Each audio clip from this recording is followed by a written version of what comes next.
ഇപ്പോൾ നീണ്ട 2 ദിവസത്തെ ഇടവേളയ്ക്ക് ശേഷം നമ്മുടെ റൈഡ് ആരംഭിച്ചിരിക്കുന്നു. അങ്ങനെ ഇവിടെ എടുത്ത റൂം ഒരു ദിവസം കൂടി എക്സ്റ്റെൻഡ് ചെയ്തു. നമ്മൾ ഇവിടെ പോകാനായിട്ട് കുറച്ച് അമ്പലങ്ങളും കാര്യങ്ങളൊക്കെ ഉണ്ടായിരുന്നു, അവിടെയൊക്കെ പോയി.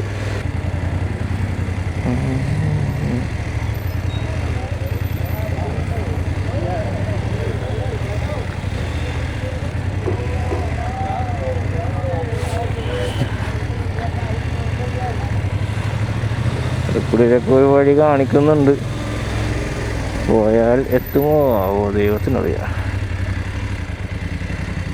ഏതൊരു വീട്ടിൽ വന്ന് കയറി ഗൈസ്, നൈസായിട്ട് വഴി പറ്റി.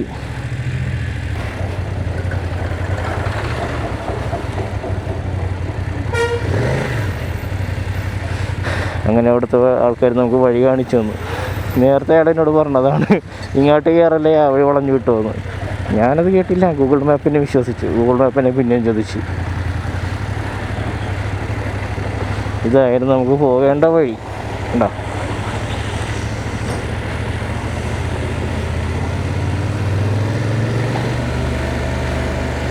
നേരത്തെ ഞാൻ ഏതൊരു വീട്ടിലൊക്കെ ചെന്ന് കയറി.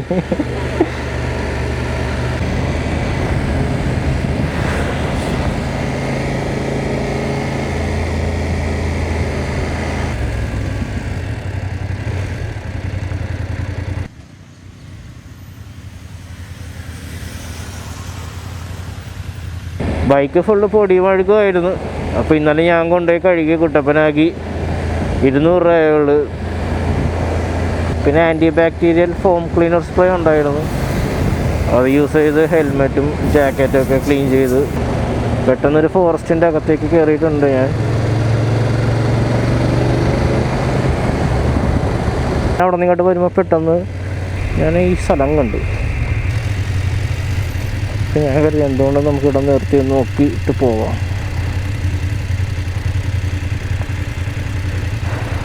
അപ്പോൾ ഇത് മൊത്തത്തെ സ്ഥലമാണെന്ന് തോന്നുന്നു കേട്ടോ.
ഞാൻ നേരത്തെ നിർത്തിയെടുത്ത് 2 പോലീസുകാർ വന്നിരുന്നു. അവർ ലീവിലാണ്, അതായത് ക്യാമ്പിംഗ് ഒക്കെ ചെയ്യാൻ വേണ്ടി 2 കോഴീനായിട്ടൊക്കെ വന്നത്.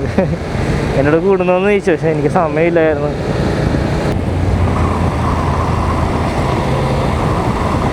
വ്യൂ ഉണ്ടോ?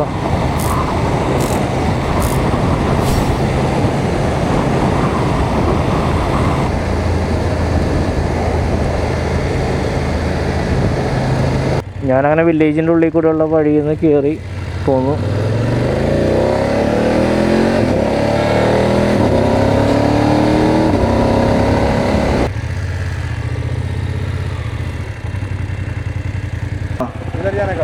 नागपुर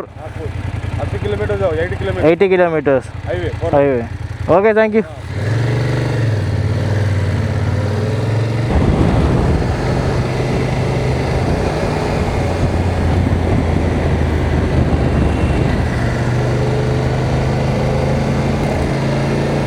നാഗ്പൂർ 285 കിലോമീറ്റേഴ്സ് ഇവിടെ നിന്ന്.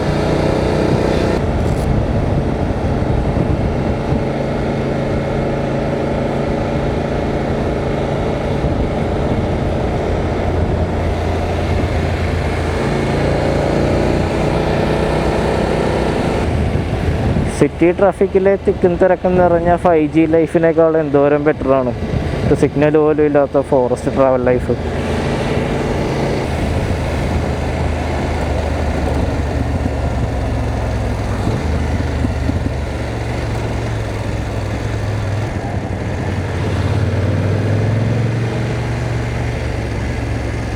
എല്ലാവരും feel good movie, feel good songs എന്നൊക്കെ കേട്ടിട്ടില്ലേ?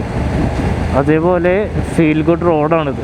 അതായത് ഒരു ഫോറസ്റ്റാണ് അപ്പുറത്തും ഇപ്പുറത്തും, അതിൻ്റെ നടുക്കൂടി ഹൈവേ ആണ് പോകുന്നത്.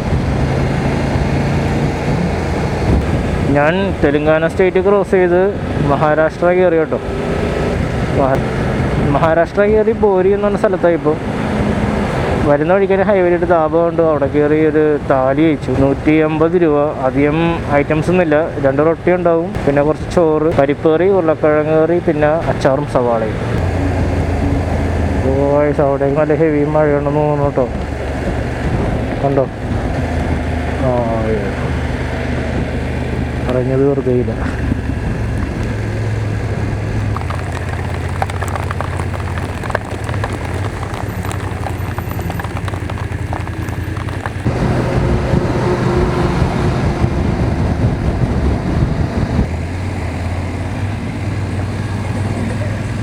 ഇപ്പം നല്ല വെയിലായിട്ടോ. പിന്നെ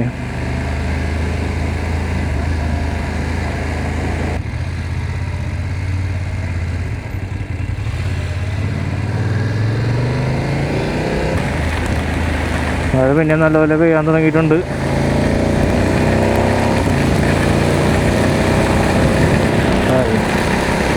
ഞാനെൻ്റെ സെറ്റായി.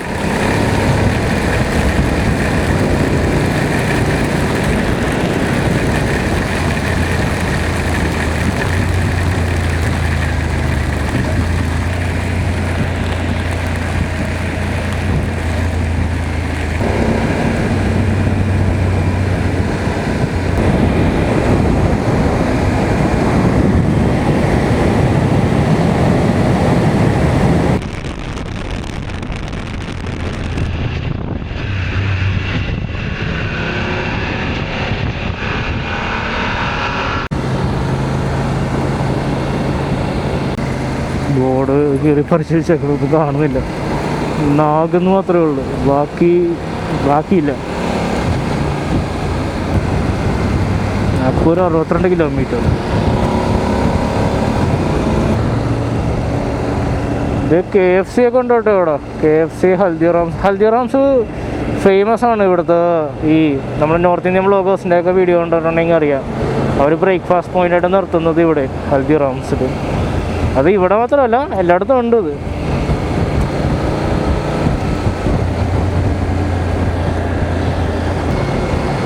നമുക്ക് ഫ്യൂവൽ ചെയ്യാനായിട്ട് ടൈമായി. 108 കിലോമീറ്റർ റേഞ്ച് കാണിക്കുന്ന ഒരു 60 കിലോമീറ്റർ ഒക്കെ ചെയ്യുമ്പോൾ റിസർവ് പറഞ്ഞില്ല. അത് ഇന്ത്യൻ ഓയിൽ കിട്ടി.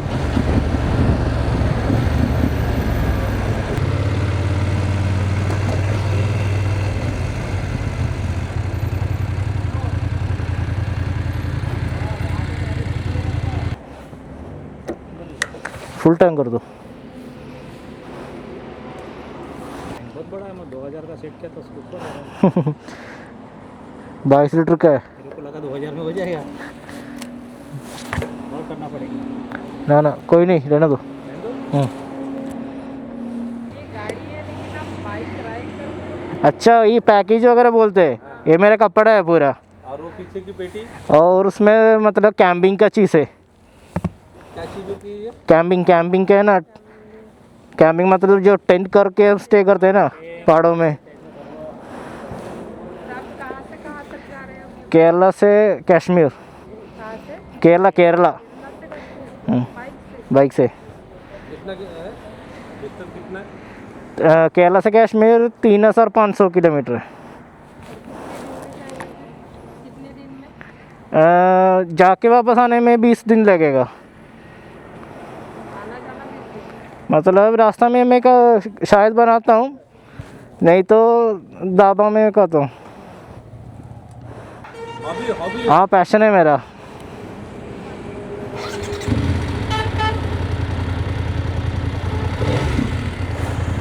चलो, थैंक यू।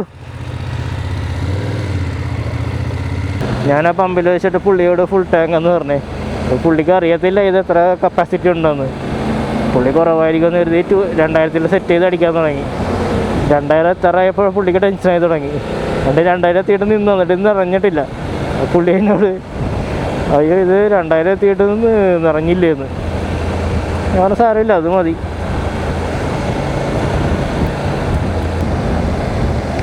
ഇപ്പോൾ വീട്ടിൽ നിന്ന് ഇറങ്ങിയിട്ട് ടോട്ടല് 1579 കിലോമീറ്റർ ഓടിയിട്ടോ നമ്മൾ. വാരണാസി 787. വാരണാസി പോയാലോ?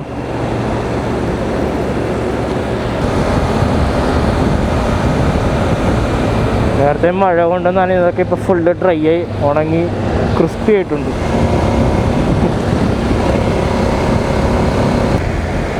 ഞാനിപ്പോൾ കുറച്ച് നേരമായിട്ടേ ഇതാ പോകുന്ന ആംബുലൻസിൻ്റെ പുറകെ തന്നെ പോകണേ. ഇവിടെ ഒരാൾക്കാരും ആംബുലൻസിന് വഴി കൊടുക്കുന്നില്ല. ഫ്രണ്ടിൽ ഈ കാറുകാരൊക്കെ തന്നെ അവരെന്തെങ്കിലും ആയിക്കോട്ടെ എന്നുള്ളൊരു മൈൻഡ് സെറ്റിലാണ് ഇരിക്കുന്നത്. അതൊക്കെ നമ്മുടെ അവിടെ ആംബുലൻസിൻ്റെ സൗണ്ട് കേട്ടാൽ തന്നെ ആൾക്കാർ ഡിവൈഡർ മേളിലേക്ക് വണ്ടി കയറ്റി പോകും.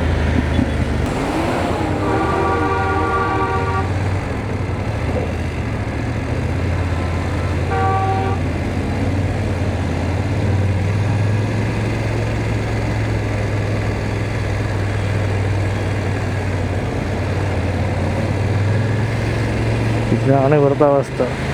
എന്നിട്ട് നമ്മളെ മലയാളികളെല്ലാവരും കുറ്റം പറയും.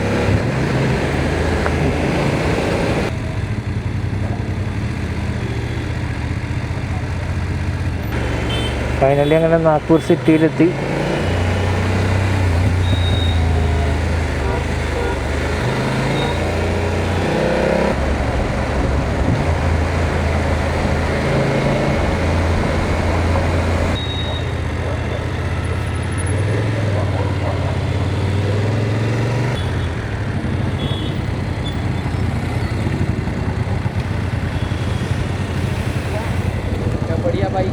Thank you bro. 900. हाँ यूट्यूब चैनल अभी शुरू किया था. नया चैनल है IAMS TV. എല്ലാവരും നമ്മളോട് യൂട്യൂബ് ചാനലിൻ്റെ പേര് വയ്ക്കുന്നുണ്ട്. ബൈക്കിൽ സ്റ്റിക്കർ അടിച്ച് വെച്ചാൽ ഉപകാരമായിരിക്കും. Ride ready. അങ്ങനെ നാഗ്പൂർ സിറ്റിയിലൊരു ബൈക്ക് അക്സസറി ഷോപ്പ് ഉണ്ടായിരുന്നു. അവിടെ ഹെൽമെറ്റിൻ്റെ ജാക്കറ്റ് ക്ലീൻ ചെയ്യാൻ വേണ്ടിയുള്ള ഫോം സ്പ്രേ മേടിക്കാൻ നിർത്തിയതാണ്. അത് മേടിച്ച് കഴിഞ്ഞ് ഇറങ്ങുന്ന സമയത്ത് എന്നോട് 2 പേര് വന്ന് പരിചയപ്പെട്ടു. എന്നോട് എവിടെ നിന്നാണ് വരുന്നത്, എങ്ങോട്ടൊക്കെ യാത്ര ചെയ്യുന്നൊക്കെ ചോദിച്ച്. എൻ്റെ പൊന്നേച്ചി,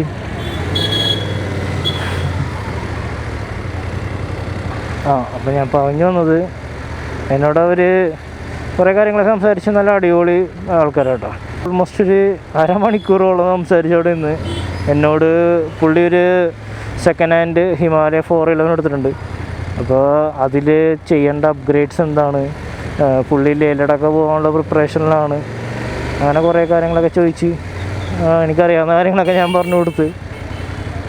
അപ്പോൾ എന്നിട്ട് പുള്ളി എനിക്ക് ഇവിടെ നാഗ്പൂർ വന്നതിനിട്ട് ഇവിടെ കഴിക്കേണ്ട തെരിപ്പോഹ എന്നൊക്കെ പറഞ്ഞൊരു ഫുഡുണ്ട്, അതിൻ്റെ ഫോട്ടോവും അത് എവിടെ കിട്ടുമെന്നുള്ള ഷോപ്പിൻ്റെ ഡീറ്റെയിൽസൊക്കെ എനിക്ക് ഷെയർ ചെയ്ത് തന്നിട്ടുണ്ട്. പുള്ളിക്ക് എൻ്റെ പ്രായം തന്നെയാണ്, 26 വയസ്സ്. പുള്ളിയുടെ അനിയന് 19 വയസ്സ്. അപ്പം ഞാൻ ഇങ്ങനെ പറയണേന്ന്, ബ്രോ എനിക്ക് 26 വയസ്സ്, എനിക്കൊരു അനിയനുണ്ട്, അവനും 19 വയസ്സാണ്. പറഞ്ഞപ്പോൾ അടിപൊളി എന്നൊക്കെ പറഞ്ഞ് പുള്ളീൻ്റെ അടുത്ത് പറഞ്ഞു ഞങ്ങൾ ഒരുമിച്ച് റൈഡ് ചെയ്യണം, അതേ ഫ്രണ്ട്സായിട്ട് പോകാറില്ല. അപ്പം ഞാൻ പറഞ്ഞു ഞാനത് തന്നെയാണ്, എനിക്കങ്ങനെ ഫ്രണ്ട്സൊന്നും ഇല്ല റൈഡ് ചെയ്യാനായിട്ട്. ഞാൻ എൻ്റെ അനിയൻ്റെ കൂടെയാണ് എപ്പോഴും പോകാറ്. അനിയൻ ഇപ്പോഴാണ് ലൈസൻസൊക്കെ കിട്ടിയത്. അതിന് മുന്നേ ഞാൻ ഒറ്റയ്ക്ക് പോയിക്കണമെന്ന് വെച്ചാൽ ഇപ്പോൾ അവൻ ലൈസൻസ് കിട്ടിയതുകൊണ്ട് ഞങ്ങൾ ഒരുമിച്ചാണ് പോകുന്നതെന്നൊക്കെ പറഞ്ഞ്. ഇത് ആക്ച്വലി നാഗ്പൂരിൻ്റെ ഔട്ട്സ്കേർട്സ് ആണ്. അതുകൊണ്ടാണ് ഇവിടെ ബാംഗ്ലൂർ ഹൈദരാബാദിലൊക്കെ കാണുന്ന പോലത്തെ തിരക്കില്ലാത്ത. നമ്മൾ ഇതിൻ്റെ കോർ റീജിയൻ, അതായത് ഇതിൻ്റെ സിറ്റി നടുക്കോട്ടൊക്കെ പോയി കഴിഞ്ഞിട്ടുണ്ടെങ്കിൽ ഇഴഞ്ഞിഴഞ്ഞ് പോകാനേ പറ്റത്തുള്ളൂ. അതായത് നാഗ്പൂർ ഒരു വട്ടം പോലെയാണ്. ആ വട്ടത്തിൻ്റെ അറ്റത്തെ വരയെ കൂടിയാണ് നമ്മൾ ഓടിക്കൊണ്ടിരിക്കുന്നത്.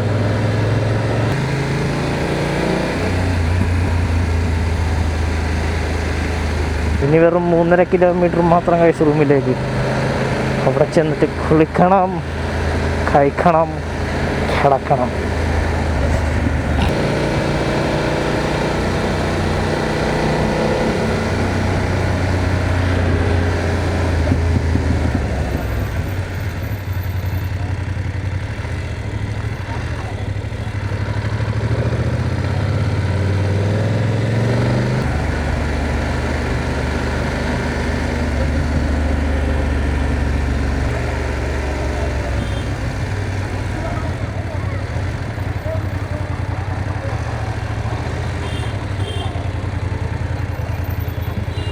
ബേട്ടാ സൈഡിലേതോ ഞാൻ പോട്ടെ.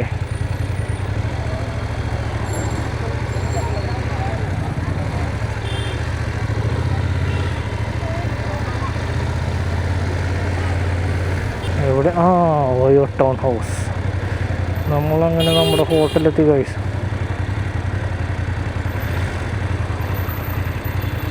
ഏതാണ്? ഇത് ഇപ്പുറത്ത്.